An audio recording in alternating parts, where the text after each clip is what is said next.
Por lo menos así lo veo yo. Loco, genio, Hugo Gatti. El florentinista número 1. Ale. El show del Loco Gatti. ¡Viva el loco!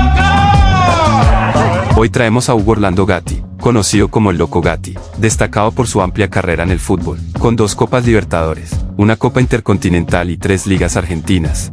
Conocido por su dedicación y amor a la pelota, el Loco marcó época. Recordamos su historia con un tal Diego Maradona cuando recién empezaba a dar sus pinceladas en Argentinos Juniors. Todo se resume en un partido épico donde Maradona le hace 4 goles a Gatti. Esto sucede porque Gatti llama a Maradona gordito, lo que desencadena la ira del astro argentino. El Loco dice: siempre dije y digo que si Maradona no se cuidaba, iba a ser un gordito. Y lo que yo dije, fue verdad, fue un gordito, pero yo no dije que era gordito.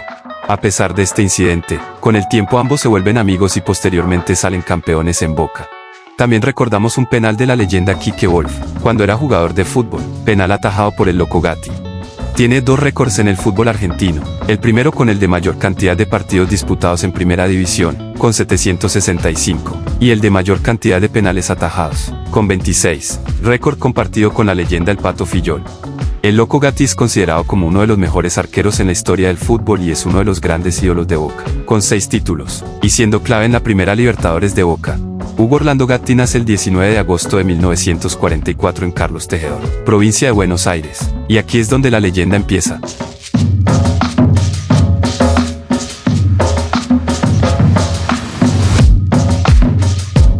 Recordamos la infancia del Loco, viviendo en el campo con su padre Pedro Gatti y su madre Mercedes Caire, junto a 6 hermanos, 3 hombres y 3 mujeres, todos rodeados de gallinas, conejos, pavos y cerdos. Ya de grande, el Loco amaba recibir el sol y disfrutaba acostarse sobre el césped a la sombra de algún árbol, para tomar la siesta. En pocas palabras, el Loco era un campesino sencillo que regaba felicidad a donde iba. Su vida estuvo marcada por una carrera deportiva llena de éxitos y reconocimientos, así como por su personalidad extrovertida y polémica. Comienza en el fútbol en el Club Atlanta, donde debuta en 1962. Juega 38 partidos donde empieza a brillar su excentricidad como arquero. Luego de una breve estadía en el club de Villa Crespo, fue transferido a River en 1964, donde jugó durante 5 temporadas y alternó con el mítico arquero Amadeo Carrizo, pero no se logra consolidar. Juega 93 partidos en River entre 1964 y 1968. En 1969, Gatti llega a Gimnasia y Esgrima La Plata, donde juega durante 6 temporadas y se destaca aún más por su locura como arquero. En Gimnasia juega 244 partidos entre 1969 y 1974. En 1975 es fichado por Unión de Santa Fe, donde hace una excelente temporada bajo el mando de Juan Carlos "El Toto" Lorenzo. Su desempeño en Unión de Santa Fe llamó la atención de los equipos grandes del fútbol argentino, lo que finalmente lo llevó a Boca en 1976. Antes de llegar a Boca, Gatti ya había jugado 375 partidos en la primera división del fútbol argentino, demostrando su habilidad y dedicación a la pelota. Su llegada a Boca sería el comienzo de una nueva era en su carrera, llena de éxitos y reconocimientos. En 1976, con el club Xeneize, Gatti gana varios títulos, incluyendo 2 Copas Libertadores de América y una Copa Intercontinental. En su primer año fue esencial para conseguir 2 campeonatos, el Torneo Metropolitano y el Nacional, donde Boca derrota a River en una final histórica disputada en el estadio de Racing. En 1977 se recuerda su excelente participación en la final de la Copa Libertadores, donde tiene un remate decisivo de Cruzeiro. Se recuerda que en 1978 se pierde el Mundial por una decisión del entrenador César Luis Menotti, quien elige a Fillol, Héctor Baley y Ricardo Lavolpe para ocupar los puestos de arqueros en la selección nacional, aunque Gatti fue un titular habitual en los amistosos previos al torneo. Menotti optó por otros arqueros para la competencia final. Gatti había sido parte del equipo argentino que participó en el Mundial 1966, pero no juega debido a que Antonio Roma era el arquero titular en ese momento. Se dice que Menotti consideraba que otros arqueros tenían un estilo de juego más adecuado para el equipo y que el estilo de Gatti simplemente no encajaba.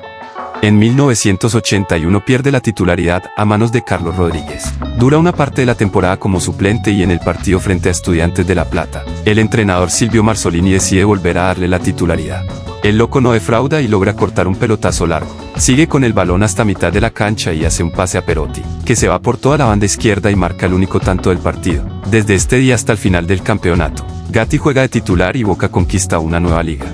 El Loco reveló que Carlos Bilardo intentó convocarle para disputar el Mundial de 1986, pero no participa debido a que ya tenía 40 años y porque su titularidad había disminuido.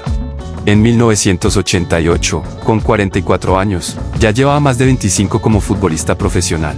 En septiembre de este año Boca pierde 1-0 con Deportivo Armenio en la Bombonera, debido a un error del Loco que le cuesta el retiro. Poniendo fin a su exitosa y larga carrera, Pastoriza decide sacar al experimentado arquero, quien no vuelve a jugar más como profesional. Se disputaba la primera fecha del torneo 1988 y Boca, dirigido por el Pato Pastoriza, recibía al humilde Deportivo Armenio. La visita sorprendió y se puso en ventaja a los 34 minutos del primer tiempo por intermedio de Silvano Maciel, que aprovechó una salida en falso de Gatti. Boca redobló esfuerzos en el complemento, pero no pudo ni siquiera empatar y el encuentro terminó 1-0 para la visita. La siguiente fecha era nada menos que el Superclásico, frente a River en el Monumental. Pastoriza tomó una decisión fuerte, que terminaría siendo determinante para el futuro de Gatti. Le retiró su confianza al Loco y apostó por Carlos Fernando Navarro Montoya. Boca se impuso por 2-0 con goles de Walter Perazo y Alfredo Graciani. Gatti ni siquiera concentró, fue separado del plantel y su carrera terminó. La razón principal de su partida fue una serie de desacuerdos con la dirigencia del club, lo que llevó a una tensión creciente entre Gatti y los líderes del equipo. Al parecer estas diferencias se centraban en cuestiones como la gestión del equipo, la forma en que se trataba a los jugadores y la dirección que se quería tomar con el club. También se dice que tuvo que ver con una participación del Loco en una publicidad política. La tensión entre Gatti y la dirigencia de Boca llegó a un punto crítico, y en 1988, Gatti decide dejar el club. Esta partida fue un golpe significativo para la hinchada Ceneice, que considera a Gatti como uno de los suyos. Gatti juega 548 partidos y se convierte en el arquero con más presencias en la historia del club. El Loco busca oportunidades en otros clubes e incluso se habla que llegaría al Deportivo Cali, pero en el partido de homenaje a la leyenda colombiana Willington Ortiz, viste la camiseta de América de Cali. También se recuerda por organizar un partido homenaje en el estadio José Amalfitani después de sus divergencias con la dirigencia de Boca. Después de dejar Boca, Gatti se retira del fútbol profesional y comienza a trabajar en programas deportivos de televisión. En estos programas, Gatti comparte sus opiniones, lo que le permitió mantenerse cerca de su pasión por la pecosa. Además genera varias controversias debido a sus comentarios. ¡Viva el Loco! Hay que traer a Sergio Ramos acá. Pero me querés así. No, Sí, me querés así. No tanto no. Me querés así. No, se te ríe la cara. Yo he tenido la suerte de trabajar en ese diario, pero creo que ese mensaje es erróneo. Estoy guapo hoy, ¿eh? Blanca y radiante va la novia. Voy a traer. Perfecto. Diario. Qué guapo soy yo, ¿eh? Sí, soy feo, pero guapo. Si no, desmiéntemelo. Casi ningún botón abrochado ya. ¿En qué se fija? Venga. Parece que te seduzco, ¿no? No, es que sea conmigo ya. ¡Viva el Loco! Por lo menos así lo veo yo. Loco, genio, Hugo Gatti. El flortinista número 1. Ale, yo peleé con Cassius Clay, Carlos Monzón y Maravilla. Le gané a los 3. Venga, qué fácil así hablar con la maquinita, ahora con el... ¿Cómo se llama ahora? El ordenador. El ordenador, es fácil acá. Hay que estar ahí, campeón.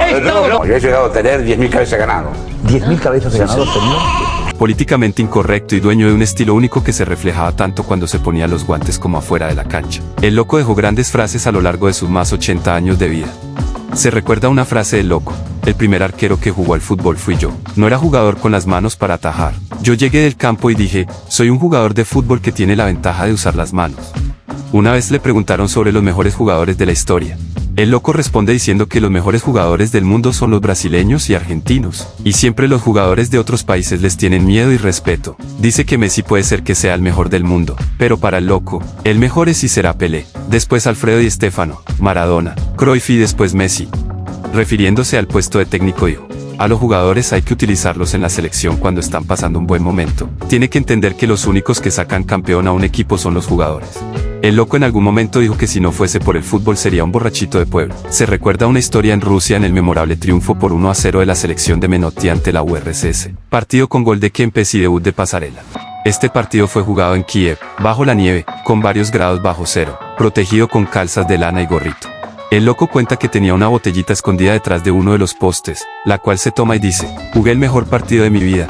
El mensaje más grande que deja, sobre todo en estos tiempos, es que nunca se preocupaba con lo que hay que decir, decía lo que pensaba, estabas de acuerdo o no. Hoy todo el mundo dice lo que le interesa. En cambio, él decía lo que pensaba incluso yendo contra sus propios intereses. Era un provocador, sí, porque no le gustaba la mentira y provocaba para sacar reacciones.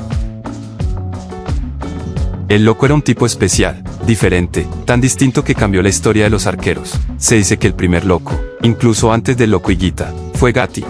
Siempre dejó en clara su admiración por Cassius Clay, más conocido como Muhammad Ali. Incluso uno de sus hijos se llama Lucas Cassius, el Loco, que por su destacada carrera deportiva, su contribución al fútbol y su locura queda plasmado eternamente en el Olimpo del mismo.